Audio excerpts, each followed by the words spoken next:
Hello students, I welcome you all to the e-learning sessions of LJ Institute of Engineering and Technology. Myself Hardik Shah and I am here to share my knowledge with you all in the subject of automobile engines. Fine. So we are starting a new session today on the SI and CI engine combustion. Okay. And our today's topic in this video is combustion chambers in SI and CI engines. Okay. And we will also discuss how to select the required combustion chamber for you. Okay, so I hope you will see this video till the end to completely understand this topic and gain your automobile skills in automobile engineering subject. Okay, so let's start our video. So already you have seen my previous videos about the stages of combustion, and from that we can say that there are many ways to classify the engines, like fuel used, then number of strokes involved, thereafter types of ignition system, that is arrangement of ignition or arrangement of cylinders, and so on. Okay, but you do not know that there are different types of combustion chambers as well. Okay, so in this video we are going to talk about the different types of combustion chambers in SI engine and thereafter CI engine. Okay, so as we know, the engines develop power by burning fuel in combustion chamber.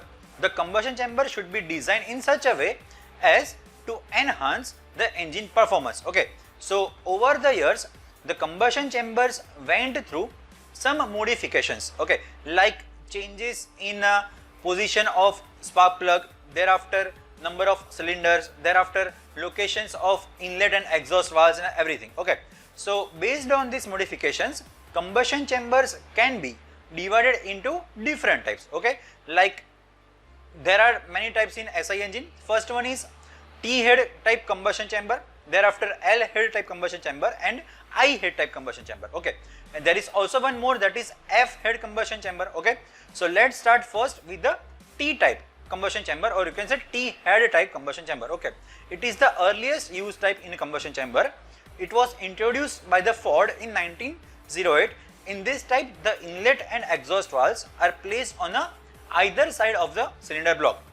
So as the valves are placed on either side, they require individual camshaft to operate them. Okay, so this makes it difficult to manufacture because two camshafts are needed, and the chances of knocking is also high in this type.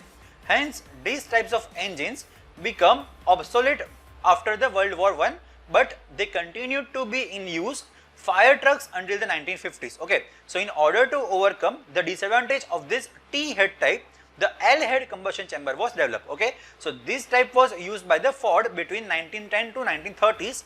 In this type, the inlet and exhaust valves are placed on same side of the cylinder, and thus they can be operated using the single camshaft. Okay, so the advantage of the system is that it has simple valve mechanism which can be lubricated easily.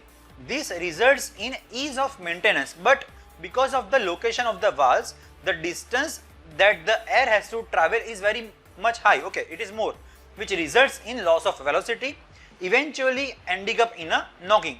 So to avoid this, Ricardo modified this design by placing a spark plug over the valves. Okay, so this reduces the distance that has to be traveled by the flame, and thus the chances of knocking are very less. Okay, so L type combustion chamber can be found in Ford model in different engine size like V8 engine and all that. Okay, the next type of combustion chamber is I head type combustion chamber. So in this type, both the valves are mounted on cylinder head. Okay, hence this is also known as overhead combustion chamber. Okay, the valves at the top provide a direct passage for the fuel, which makes it more efficient. This was first become used in 1950s. The overhead combustion chamber can also be classified in two different types. First one is bathtub type and second one is wedge type. Okay, so in a bathtub type, the spark plug is placed at the side and the valves are placed vertically at the top. Okay, so in wedge type, what is there? In wedge type, the valves are placed inclined, whereas the spark plug will be always at top. Okay, so this type is seen in many cars nowadays right now. Okay, so the advantage of this type of the combustion chamber are less knocking, low emissions and high volumetric efficiency. So these are used in many cars. Okay, the last type of combustion chamber in SI engine is F head type combustion chamber.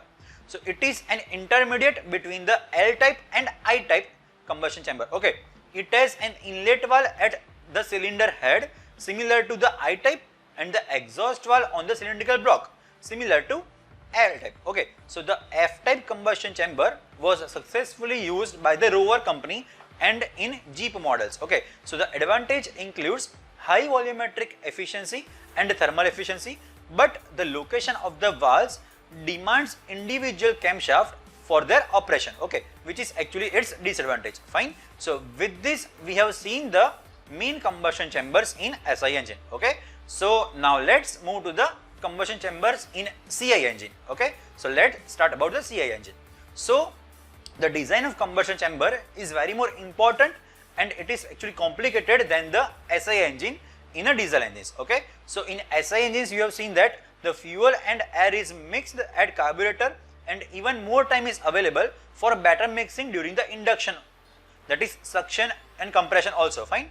So in CI engine it is actually very different from this.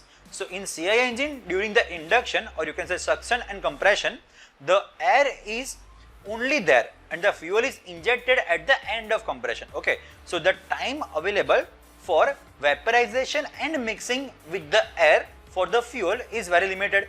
So also for better mixing and better combustion, air swirling is required, which gives better combustion. Okay, so proper mixing of fuel and air in the combustion chamber is required, and for that various methods of air movement are employed, which is called air swirling. Okay, so for better combustion, atomization, vaporization and proper mixing with air is required in minimum time. Okay, and result of all of this gives us high power, better efficiency, smooth running and noiseless engine condition. Okay, and it also shorts the delay period, which reduces the probability of knocking. Fine. So to achieve all of these advantages and the design of CI engine, combustion chamber, it becomes very complicated. Fine. So as discussed, we require air swirling. Okay, so the swirl is very important in CI engine. It may be achieved during the process of suction, compression or during the combustion. Okay, it depends on the manufacturer. So if it is induction swirl, what is this? So in this method, swirl is provided to incoming air to the cylinder during the suction. That's why it is known as induction swirl. Fine. Different methods of giving swirl to the incoming air, it can be shown in this figure as per this figure. Okay, so it shows a tangential port method in which air enters at some angle and gets swirling. Okay, the second figure shows a masking of air on the one side of the inlet valve so that the air enters only around the part of periphery of valve and air swirl is produced. Okay, so the angle of mask used usually around 90 to 140 degree. The best tangential direction of the air movement can be obtained by turning the valve around the axis. Okay, in third figure you can see that the method of producing air swirl by casting a lip on one side of the inlet valve. So air enters from the top and due to that lip it goes to the swirling position. Fine. Second one is compression swirl. So in this method the air swirling is produced during the compression stroke. So at the top of the piston different types of cavities are formed.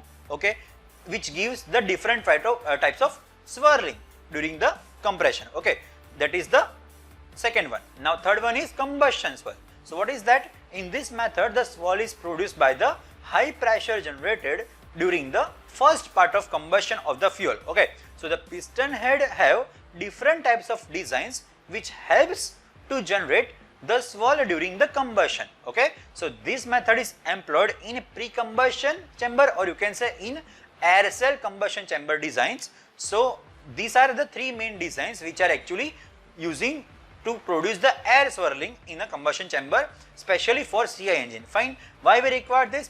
Because in CI engine the only air is coming during the suction stroke and thereafter we are adding it. Okay, adding the fuel inside it. So we require the proper turbulence, or you can say air swirling in a combustion chamber. Okay, so that's it in today's session. We have already seen about the combustion chambers in SI engine and the basic of CI engine. Okay, so in next session we will discuss more about the different types of combustion chambers which are actually used in CI engine, or you can say diesel engine.